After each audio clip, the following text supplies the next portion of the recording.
Tree of Savior shows off a brand new trailer from G-Star. Path of Exile prepares for another fairly large content update. Smite introduces a new casual-style game mode, and clearly the developers on Tera are on some sort of bad drugs.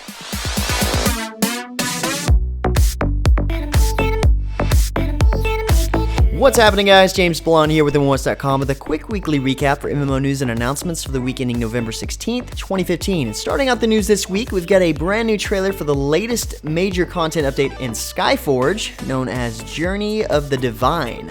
This fairly large update is now live as of this past week and introduces the Invasion Avatars, the Pantheon Academies, and the Divine Specializations that I've mentioned in some of the past recaps. So now with the Pantheon Academies, players that have yet to unlock their Divine form can actually join what is now a subsection of the regular Pantheon and learn the game with the aid of some of the more experienced players. Invasion Avatars are actually set up to act as challenging boss fights during the invasion for 10 players at a time that reward items that allow access to Divine Specializations, which give players more power to the Divine form that can even better suit their preferred playstyle. There's more than just that in this particular update, but if you're interested in what could be coming to Skyforge, or better yet, how the developers take the community feedback and implement that into the game, check out the What's Next Director's interview video for a little extra insight.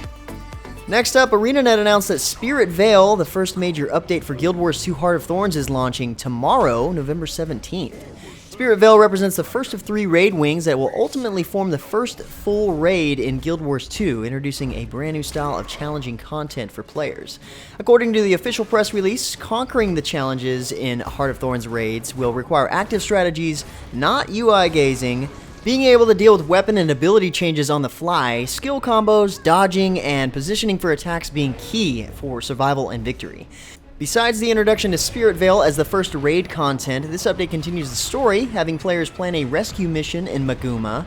There are enhancements to the squad UI, and of course with great risk comes great reward, and conquering the raids will start players down the path to gathering the components necessary for legendary armor. So like I mentioned already, the new content launches on the 17th, but for now, check out the site post at MMOHuts.com for all the details. And speaking of new content updates, NCSoft and Carbine Studios announced that the latest update to WildStar, called Enter the Cryo-Plex, is now live, bringing with it the Cryo-Plex Arena and Arena Season 2. The Cryo-Plex Arena is a frozen tundra dome in the extreme southern region of Elysia, where teams face off against each other in sub-zero temperatures. Go figure.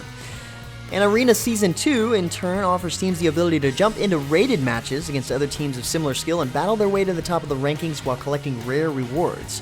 From here, teams can improve or, of course, even worsen their rating based on wins to losses throughout the season, and at the end, only the top 5 teams will rise victorious, receiving unique weapons, mount, pet, and title. This small update is the first to come to WildStar since its free-to-play transition, and it is now live on the servers. Also from NCSoft, the second closed beta weekend for Blade & Soul has wrapped up as of today, the 16th. This closed beta was the first to introduce the European servers, as well as a little bit more content over the first closed beta, such as the Kung Fu Masterclass and the 1v1 Arena, just to name a few. Now, unfortunately, you do have to get re-invited or grab a new closed beta key for each of the beta weekends, unless, of course, you pick up a Founders Pack. And speaking of which, if you purchase a Founders Pack, you can actually change your mind and get a full refund as long as it's before the start of the character name reservation. So if you, for some reason, decide it wasn't your sort of MMO or what you wanted in an MMO, you can take backsies. Not to mention they're working on an easy way for you to upgrade or perhaps downgrade Founders Packs as well.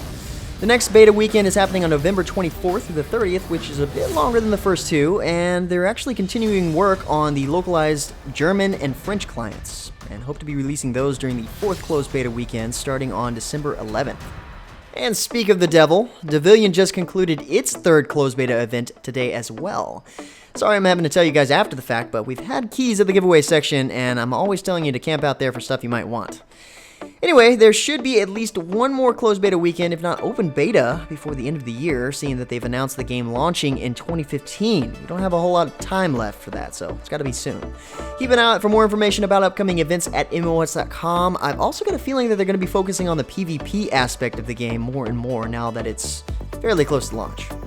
Now, instead of ending, we have a beta actually starting tomorrow, November 17th. Webzen announced that they are ready for the open beta of Elite Lord of Alliance, also known as Eloa.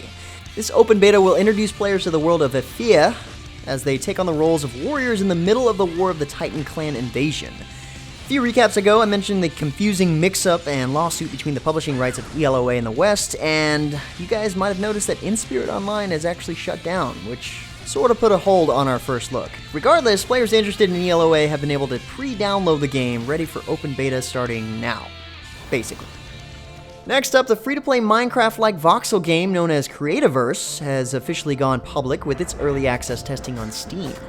Until now, you had to purchase your way into the early access, but Build R25 opens the game world up to the public for further testing with no purchase necessary. Early supporters of the game get some really nice bonus gifts that you can check out in their latest developer video. The coin store is now enabled for players to purchase decorative premium recipe packs, and more improvements have been made to the game in general. Now, I have played this game around this time last year, and even then, it was really fun. Yeah, so it takes a lot from Minecraft, but that isn't all of it. I mean, there are a lot of cool futuristic style mechanics in the game that are really fun to mess around with. Although the game is still considered early access, this isn't the end. According to the developer, Playful, letting more players in is only the beginning. Expect plenty more in the near future. Meanwhile, in Tera, yeah, that's happening. If that's what you're into. Next up, Perfect World International launched its annual major content update this past week. The new update is called Warfront, and it adds in new large-scale PvP options, a dynamic solo instance, and new mounts, pets, and flyers. This new expansion introduces PWI's first dynamic solo instance for level 89 plus players, known as Heavenfall, which contains 108 levels of terror, with each attempt completely different from the last, hence the reason it's dynamic. The new large-scale PvP option introduced in this expansion is Cross-Server Nation Wars, where each server votes on a commander to lead them in the war, and the commander makes critical strategic decisions which will influence the entire course of the battle. Beyond that, only the most elite factions are invited to the Battle for Treasure Island, which will be held every Saturday once it's introduced in the game. Still sort of waiting on that part. Pick up more details through the patch notes from the site post at MMOHuts.com. Also last week during the G-Star Gaming Convention, Nexon released a new trailer for Tree of Savior to, basically keep the hype going and remind everybody beta testing is still in action in various regions. Not much news other than that. 4 new servers are now open for players in the Western region, and a new server opened up for the Latin America region as well. According to their official website, as of recently, they still keep giving out beta keys. Now, they paused for the moment, but keep upping the number as new servers pop up, it seems. Plus, they've announced that the game will be in open beta in December, for the Korean version, that is. We still have a little longer to wait, unfortunately. But speaking of G-Star, a lot of cool new games were showcased there that we'll probably have to wait forever for in order to see in the West. One of which is called War Rage, and it's a large-scale PvP MMO set in ancient China, and seems to have mechanics like Kingdom Under Fire 2, pretty much. As you can tell from the trailer here, the game looks pretty awesome, so I figured I'd share it with you guys. But like I said, there are a lot of cool new games, or new trailers at least, for games that we're excited for coming out of G-Star, so check out all the new G-Star posts and trailers at MMOHuts.com. Next up, Grinding Gear Games introduces the Talisman Challenge League coming to Path of Exile as part of Update 2.1.0. This new update marks the start of both a standard and hardcore version of the new Talisman League, and the major feature here, of course, is the talismans themselves, which are infused with the power of the first ones, the primeval gods of the ancient Izomites, according to the lore, of course. As you work your way through the Talisman League, you'll run across monsters that are under the influence of the talismans, and this can improve their abilities, making them hard to take down, and at the very least, dangerous. If you happen to slay one with a talisman, other monsters will actually rush to claim the talisman for themselves, so you gotta be quick. Precious! Or you're gonna have that to deal with. Talismans as items are amulets that drop in a corruptive state, so they can't be crafted. There are many different types of talismans spread out over several tiers, and as their power escalates, so does the difficulty of the fight required to claim one from a monster. There's also a way to sacrifice several collected talismans to summon a boss-like monster to collect a higher tier talisman. Really cool new leagues and more coming in this next update. Stay tuned for more details when they become available. And finally, for last bit of news, earlier last week, Hi-Rez revealed the patch notes for Update 2.18 in Smite. Now, this patch is a little bit more unique than normal. It has no god balance changes, but does introduce a new god. Chiron, the Great Teacher, an awesome centaur god who has the passive that heals allies as he uses ability. Sounds pretty awesome. Besides that, some of you guys may have already heard, this patch introduces the beta for Clash, a new casual game mode where 2 teams of 5 fight against each other to take down the opposing team's Titan, like Conquest. But this map features a large open center area with 2 lanes instead, as well as a split base where the Titan spawns, which is further away from the fountain than in other modes. So it's kind of like a cross between Conquest and Arena, and it could definitely get more players introduced to playing more Conquest. The new mode is in beta for now, but we should see it available in-game to try out early on this week. As for the new god, this will be the last god introduced until 2016, where Hi-Rez plans to introduce a new pantheon altogether. Definitely look forward to that. Anyway guys, that's about it for all the major MMO news and announcements for this week. Like always, if you're looking for more information about the news topics featured in the recap, check the links in the description below. Otherwise, hang out at MMOHuts.com for up-to-the-hour gaming news. Feel free to discuss the news in the comments below, and follow us on Facebook and Twitter. But until next time guys, that's going to be it for me. I'm James Blonde.